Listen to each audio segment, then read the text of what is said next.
N'importe quel enfant sur cette terre commence toujours l'apprentissage de sa langue maternelle par l'écoute, par l'oral, par la lecture et enfin par l'écriture. Bonjour, je m'appelle Nnamdi Agoha. Je suis consultant en communication et le président d'une entreprise qui s'appelle Epicenteg en collaboration avec ASIFN France.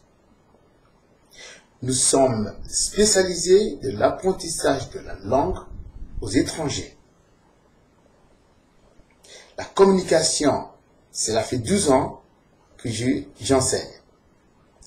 J'enseigne l'anglais aux Français dans le collège, les lycées, l'Institut universitaire de technologie et j'ai fait quelques vacations aussi dans les universités ici en France.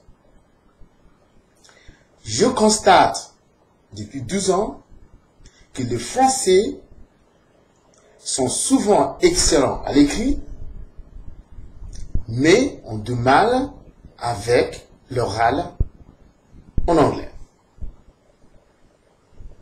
Ce n'est pas que le français. Je suis allé aussi au Nigeria, je suis allé dans les universités et j'ai vu les étudiants qui sont en train d'apprendre la langue française. J'ai constaté aussi que ces étudiants connaissent la grammaire française, mais aussi ont du mal à l'oral en français. Donc j'ai commencé à me poser des questions. Pourquoi, quel que soit le pays, quelqu'un qui apprend une langue étrangère a souvent du mal à communiquer de manière fluide. Mes recherches m'ont amené à constater que souvent, ceux qui apprennent une langue commencent d'abord par la lecture ou apprentissage de la lecture et ensuite l'écriture. Or, quand on observe un enfant qui apprend une langue, sa langue maternelle, on constate que cet enfant commence toujours par écouter ses parents. Et ensuite, au bout de quelques mois, il va commencer à communiquer. Pourquoi les écoles ne font pas ça? Ils font toujours la manière, ça veut dire on commence par le bas, au lieu de commencer par le haut.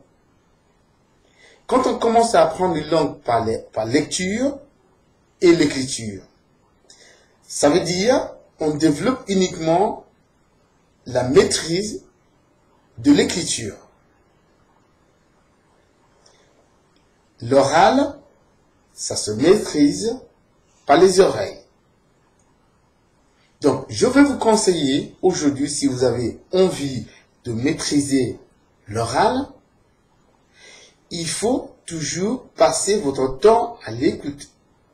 Passer plus de temps à écouter des gens, ça veut dire les natifs, à écouter la radio et à regarder la télévision.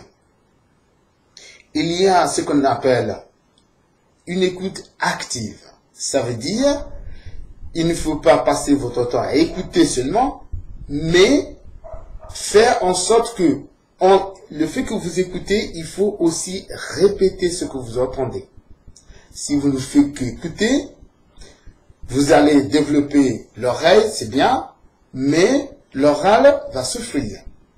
Donc, passez votre temps à écouter, à répéter ce que vous entendez, afin de former votre bouche à la manière de prononcer les mots et les phrases. Quand on écoute, quand on passe notre temps à écouter, on apprend aussi la grammaire, on apprend aussi des phrases toutes faites, on apprend aussi les vocabulaires.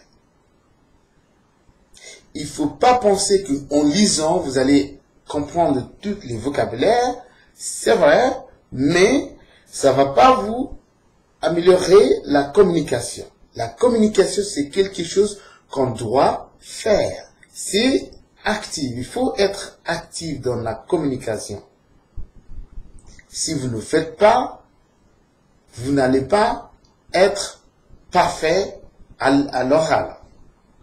Donc, passer la plus de temps à l'oral, ça veut dire en écoutant et en répétant que en lisant et en écrivant. Parce que si vous maîtrisez lecture et écriture, vous allez passer votre temps à écrire et à lire et non pas à parler.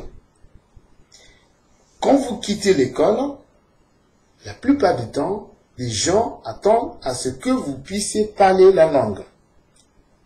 Vous voyez pourquoi il vaut mieux maîtriser l'oreille et l'oral que de passer le plus de temps à lire et écrire. On passe plus de temps à parler qu'à écrire. Donc le choix est à vous. Moi, j'ai fait mon choix et donc je préfère communiquer à l'oral qu'à l'écrit. Vous voyez? Donc si vous avez envie de maîtriser l'oral, rejoignez-moi. Je vais vous montrer pourquoi et comment et ce que vous allez faire pour y parvenir. Et à la prochaine. Continuez à écouter monsieur et madame. Au revoir.